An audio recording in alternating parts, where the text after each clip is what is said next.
So I'm a great believer in contracts, and I always tell people the minute you get somebody looking you in the eye and saying, "I believe in ethics. My handshake is my word," run for the hills. Welcome to the My Future Business Show, where we get you in front of your best audience and keep you there. Not only are we interviewing the biggest names in business to help you become even more successful, we're inviting you to book your spot on the show to help you grow your business. So at the end of the call, make sure you fill in the interview application form at myfuturebusiness.com/interviews. Hi and welcome back to the My Future Business Show. My name is Rick Nusky, and I tell you what, it's already the middle of January and it was so busy doing different things and meeting great people. And with that in mind, I have on the line with me Wayne McFarland. How are you, Wayne? Hey, Rick, I'm doing great. How are you?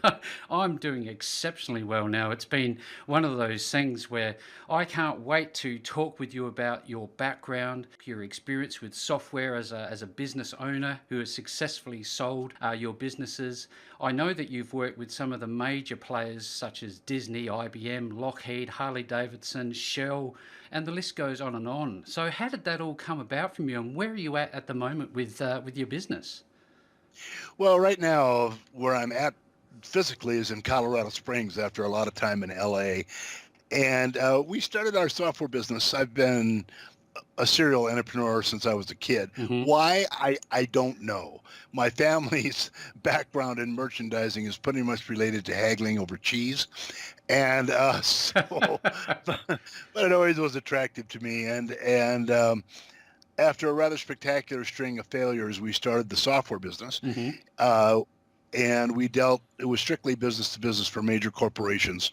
Ran factories and controlled tanks and things like that for the Army maintenance. Mm-hmm. And we built it up and ended up with some thousands of users worldwide. And then a couple of years ago, somebody stepped up and felt that what they were doing, their business needed a division, which is what we did, and I heartily agreed. Mm-hmm. So we sold the business, and my partner and I, who's also my wife of 30 years plus, almost 40 now, she's the one with the PhD, Right. Rick, from Caltech. My plane does not fly up there. So so basically, people would ask me what we did, and I said, well, pretty much I sell my wife's brain. So she would create software and I'd market it. So that's kind of how that came about. But got involved with a lot of other stuff prior to that. So how did the genesis of the software business come about? Was it purely because of the demand from the corporate environment, or did you have an interest in that along with your wife earlier than that? Well, it kind of a combination of both. Everything was just starting back when rocks were soft. And Gloria, my wife, was working at Caltech, which is also JPL, the Mars rover and all that. Mm-hmm. And we got involved, and she demonstrated for me the internet when it was still called the ARPANET. It was a, a Defense Department thing. We kind of looked at each other and said, this, this has the pulse beat of something really good. Mm. So we started doing custom software work and took our beatings with finding out how to contract.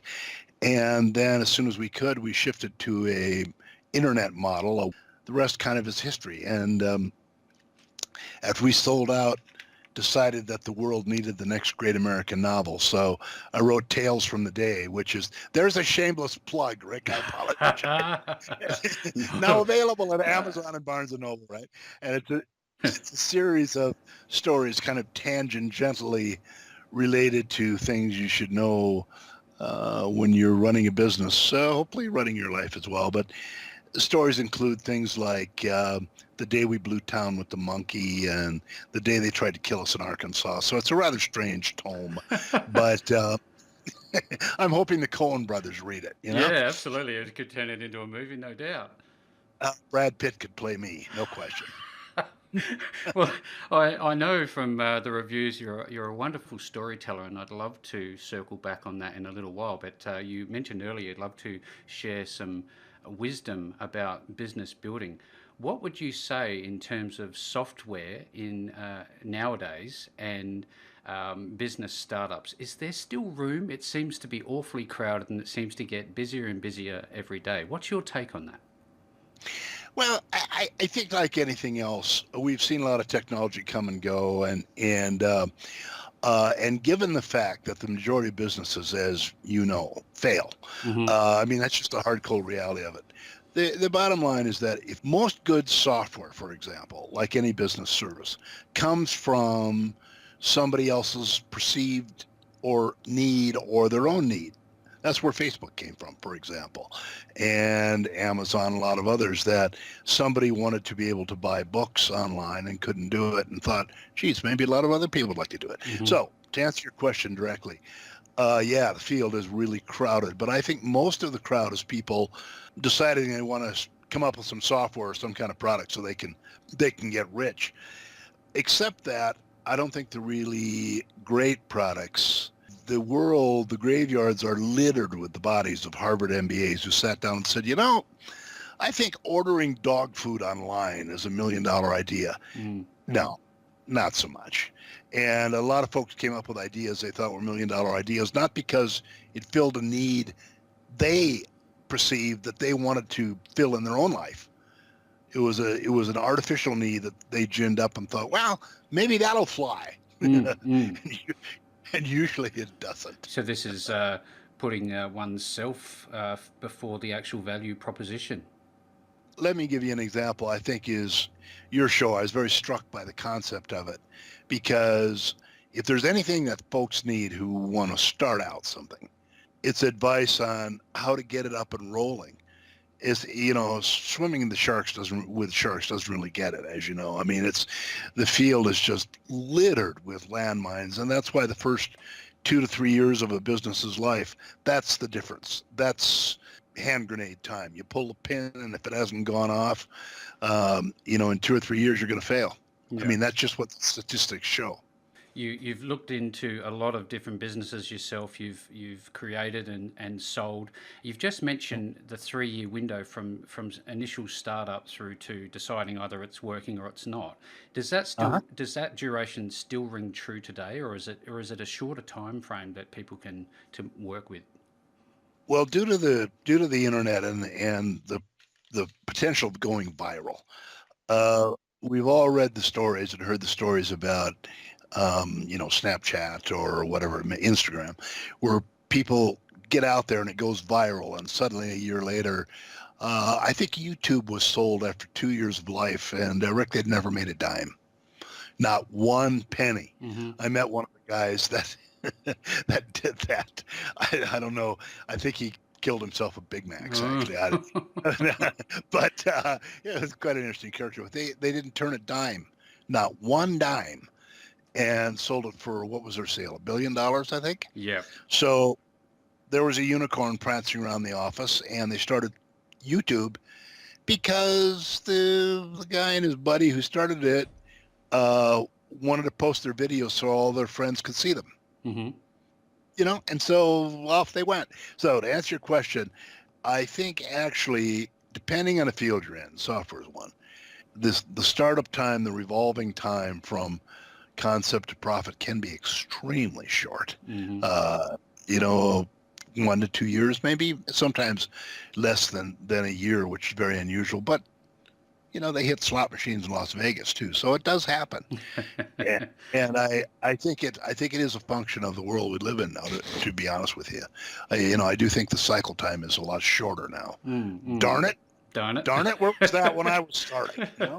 I'd just love to ask a question about idea generation. Now, if they know they're keen, they feel like they have this entrepreneurial spirit, but they don't have a business idea, what would you say to that individual? How would they go about generating some ideas? Yeah, I think a lot of it has to do, depends on what you're up to and stuff, is getting out there and trying a lot of different stuff. I know that really sounds ingenuous, but really what it comes down to, I think, is sort of sitting down with yourself. Self, what is it I really love? Doesn't matter what it is. Doesn't matter what, whether it be, hunting jellyfish in off the Great Barrier or whatever your thing is. The people that I've met who've been really successful, using the internet and using, social media and that kind of thing, started out doing something that they love to do. How can I travel all over the world and afford it? Start a blog. Mm-hmm. And most people I have talked to, and it was the same with me, got involved with things just because it seemed like it'd be fun. I can't say there aren't folks who really are bean counter types and can look at a business. Like I actually, before he passed away, I met the guy who started the dollar stores. Mm. And yeah, and first time I saw a dollar store, I thought, what? What? How can you make any Money money with a dollar. selling it for $1? And when the guy sat down and looked at me over his pince-nez glasses, he was a bean counter guy. He was a ledger guy. He was an accountant guy. Mm-hmm. And he said, look, it ain't the cost, it's the margin. He said, it doesn't matter what you sell it for. What's your margin? So grocery stores, for example, run on 3%, maybe. That's why it's such a tough business. Yeah. But he sat down and he said, I realized one day I could buy closeouts, these stores closing like, Sears, and get things for just nothing. And really, I mean that, where some retailer or some manufacturer, or you get a deal going with China or whatever, and you buy something for 50 cents you can sell for $1. Well, that's a keystone. That's 100% markup. Mm. And if you sell enough things at $1 at a 50% gross net, you're gonna make millions. Of course. He's the first one to figure that out. I slapped my head after I left the meeting. I thought I've been beating my brains out for 40 years, and this guy comes up with that. You know, I don't know how many times I've had that same thing happen to me. You think that is just such an obvious outcome for a problem. Yeah, and always the things, you're exactly right. And the best things are like that, where you and me and other folks look at it and slap their heads and go, oh, man, That's some wonderful feedback. So for anybody who's listening to the show today, there's some sage advice being shared around the call. I'd love to touch on, Wayne, if we could. There are so many different moving parts in the business. You've got obviously the accounting side and the bean counting we've just talked about, marketing and sales, and advertising of different kinds of things, distribution of products. Again, helping the startup entrepreneur and the small to medium-sized business owners who typically listen to the show. What would be the thing that they should be focusing on first? Well, I touch obliquely on this in my Another Shameless Plug, Tales from the Day book. And I will tell you, Rick, my orientation always has been marketing and sales. I mean, The bottom line for me is that if you're not selling stuff, if you haven't got money coming in over the transom, nothing else matters. That's what matters, right? Mm-hmm. And the other thing that always kind of worries me when I talk to folks who are just starting is, you are correct. There has to be emphasis on turnover and shelf life and all kinds of stuff in your accounting and all that. But the main thing I think that's hard for people to get to grips with is the fact that, when you go out there and you contract and you cut deals, I don't know about you, Rick, but I tend to be kind of ingenuous, and I always assume the best of everybody. Mm-hmm. I go out there and assume that people aren't out there looking to, if not hurt you, at least you think they maybe care a little bit when you do something. Let me tell you a short story. So I'm a great believer in contracts, and I always tell people, the minute you get somebody looking you in the eye and saying, I believe in ethics, my handshake is my word, run for the hills fast. But what happened to me when I first started out, God in heaven, Rick, I was a young man. We were doing corporate commercials, where back in the days of the actual slide, I mean, those days are gone, thank God, but we'd do a commercial which would be a bunch of slides like you probably do on your media shows that would show up with a soundtrack. Now it can be done with an iPhone, but then it was, different deal. So anyway, we were doing pretty well with it, and we had big customers, and I got involved with this big pharmaceutical company.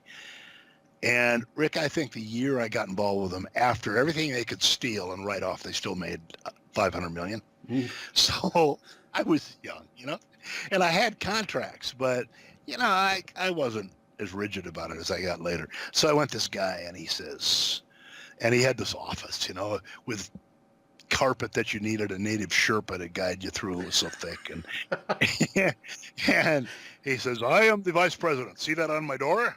Oh. I need a slideshow with an audio track." And I said, "Oh yes, I'd like to do that for you. Here's my contract." And he said, "I am vice president. My word is I'm vice president. I'm not going to hammer you. Don't sign a contract. Don't have time to read your page and a half or whatever it was." So he said, "Just get started." And I said, "Well, it's going to be, I don't remember what it was, Rick, but Mhm. $10 or $20,000. He said, "Fine." So, and he rolled over me. I didn't have the courage to stand up. And so I went off and I did a script and I gave it to him. And he said, "Oh God, this is great, huh? We'll have to bronze this and put it in the Smithsonian. This is great." And then I said, "Well, here, sign my thing for the photography." "Wayne, I'm vice president." So I went off and shot a few $1,000s worth of photography. He looked at it. "Oh God, we ought to publish this. It's beautiful." So then, I keep asking for my work orders, my contracts, and he keeps telling me he's vice president and his word is his bond. So comes the day of the grand reveal. And we had a little studio. I don't remember, carpets nailed on the wall or something, egg cartons, and I played it, and I'd played it for other people I knew, friends, and they all thought it was wonderful, right? It was a narration, somebody with earth in their voice and all this stuff. And so this guy's sitting there, and what I hear as the show is running is, oh my God, oh no, oh. By this time, sweat's running down my face like a river, right? Mhm. So we get done, and the guy looks at me, and he says, "Wayne, I don't know how to tell you this." He said, "I know I told you the script was great. I told you the visuals were great. I told you the narration was great. But when it all came together," he said, "Wayne, I just can't use it. I'm just going to have to throw it on the shelf." And by this time, my life is passing in front of me. Oh. I had a family. I needed the money. I hadn't gotten anything. And I was out upside down. So he said, "Look, I got a little bit of a slush fund. I can't give you much." Rick, it was like a nickel on the dollar, right? Mm. But he said, "I'm going to give that to you, and I'll just throw it on the shelf." What could I do? I'd been a fool. I didn't make him sign my paperwork. So 4 months later, I get a call from a buddy of mine who said, "Wayne, I thought for a whole day about calling you, but," he said, "I think you need to know this." And he said, "I was at a cocktail party at this pharmaceutical company." And he said, "There was a guy there, a vice president, Oh. who was bragging to everybody that they had a product show, that they had translated into 6 languages and sent all over the world, and he'd gotten it basically for nothing." Oh. Yeah, this guy did this, and Rick, it wasn't anything to him. It wasn't his money. No. He didn't know me. He wasn't particularly mad at me. He did it because he could. Yeah. And after that, what I tell everybody starting up is, look, get your paperwork and get your contracts. And if anybody doesn't sign them, turn on your heel and walk out. You may think you've lost a deal or two, but you will never suffer pain like doing a deal without a very clear contract. I'll bet that's one of the things that you, Rick, advise people. Absolutely. I think that's some wonderful feedback. And I love that story and the way you delivered it. And it's probably a good segue into Tales from the Day. Yeah, that's the kind of stuff they are, actually. Although they're a little more, there's one in there called The Day We Sparked a Riot in Fargo, North Dakota. That's when I was doing my band thing. We're bringing in rock and roll bands, and we caused kind of a mini riot there. And Why am I not surprised? yeah, I feel kind of like the kid in Harry Potter where the headmaster says, "How come every time there's trouble, you 3 are there?" And the guy rolled his eyes and said, "I've been asking myself the same question for years." There's another thing in Tales from the Day called The Day I Was Saved by Mickey Mouse, which was my experience starving to death in California and then getting a job with a Disney show, which is, In- so there's other stuff in there, but Interesting. yeah, but it's gotten some good reviews, which is nice. But you're very unusual, Rick, in that your show is very, very broad. It has a contiguous theme that's really valuable to people. That's part of business too. There's a lot of life involved with business, I think. I'd love to talk about the genesis of the book. Is this a book about your entire life's journey thus far? What is the core drive behind the book? Well, it stopped when I was probably in my 30s or so. And there's other stuff to come. Like everybody, I hope for a sequel. Hopefully bigger than the first. You never know. But I just got to thinking about it one day, and I love, for example, talking to people like yourself, who are kind of out there, and that these things have some resonance with, some relevance to. hmm And it occurred to me that as you go through uh, how you're living and running your business, you just bump into a lot of stuff. One more example, what I tell people, and then I'll stop already. I don't know how we're doing. We're doing fine. Okay, um, is I always tell people, look, when you're going in and you're doing your business and you're selling it or establishing it, stay focused on what you're really doing. Um, an example was brought home to me one time when we were still doing our movie slideshow gig for corporations. So so we get a call from the president of the largest, lawn water sprinkler company in the world. This guy had built it up from nothing, right? And he decides he wants a slideshow slash movie about his business. Well, I couldn't blame him. Geez, he'd spent his whole life, started out digging ditches to put in water pipes and, had this worldwide thing going. So I'm going in there, and one thing I had learned was that when you're going to go in and you have a specific product, in this case it was producing something for this guy, you don't want to talk about things extraneous to what you're there to do. hmm And what we were there to do was to sign a deal to get the contract to create this thing for him. And you're in the creative business, you got scripts to write, you got a lot of work. And once you have the deal and you've been given the nod, if you get off on the wrong track Mm. and you already have the contract, then somebody will say, well, you're off on the wrong track. Take another go at it. But if you're shooting your mouth off and losing sight of why you're there and start talking production or creative ideas before you have the deal, hmm if somebody doesn't like what you're saying, you can lose the deal. So we go in there, and I've got this young guy with me, and he was the heir of a big vitamin farm, hmm and he was out getting real world experience. Unfortunately, he was getting it with me.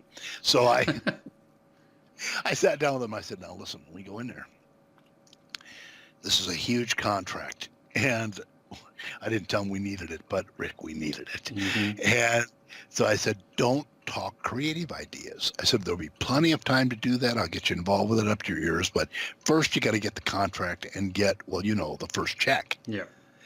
So we go in and we sit down with the guy, and he's signing the deal. He's signing it. Signs his first name. And he looks up and he says, you boys got any ideas about what we should do for the production? Oh. And I start, yeah. And I started to say, well, that's something we bring in a team and we this and that. So my young friend goes, well, yeah. Uh, And yeah. And the guy, my heart stops, right? The guy puts down his pen. He says, what? What is it? He's excited, right? hmm And I started trying to kill the conversation. He said, no, Wayne, I want to listen to this young guy. I want to hear what he has to say. What's your idea?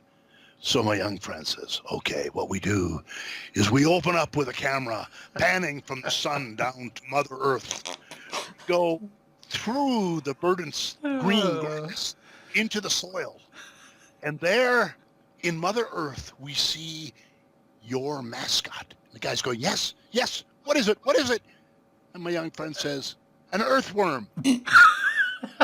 And I am telling you, Rick, if we had dropped doo-doo punch bowl, couldn't have gotten more silent. And I looks at me and he says, do you think I have spent 40 years of my life to be represented by a worm? Oh, I have tears running down my face. This is funny. I'm telling you. And only once in my entire career, I don't know how many people I've employed, have I ever fired somebody on the spot, but I got that kid out in the front steps. And how am I going to get home? I said, I don't care. care. Oh, look, for everybody who's listening today, this has been just one of those amazing calls. It's been very, very enjoyable, Wayne. I've loved hearing some of your stories. And if people want to get access to your book, Tales from the Day, where are they going to find it? Amazon.com and BarnesandNoble.com. And on Amazon, there is also an audiobook. And, oh, God, that sounds good. Yeah. No doubt about it. So for everybody who's listening, I'm going to make the links available around this post. Now, no matter where you hear it, you'll be given prompts to go and get the book. Wayne, it's been a wonderful treat having you on the My Future Business show with me today. What fun. Thank you, Rick. Thanks for joining us today. If you enjoyed the call, then make sure to subscribe, leave a comment, share us with your friends, and book your spot on the show at myfuturebusiness.com/interviews. And if you're looking for solutions that will help grow your business, then visit myfuturebusiness.com/shop.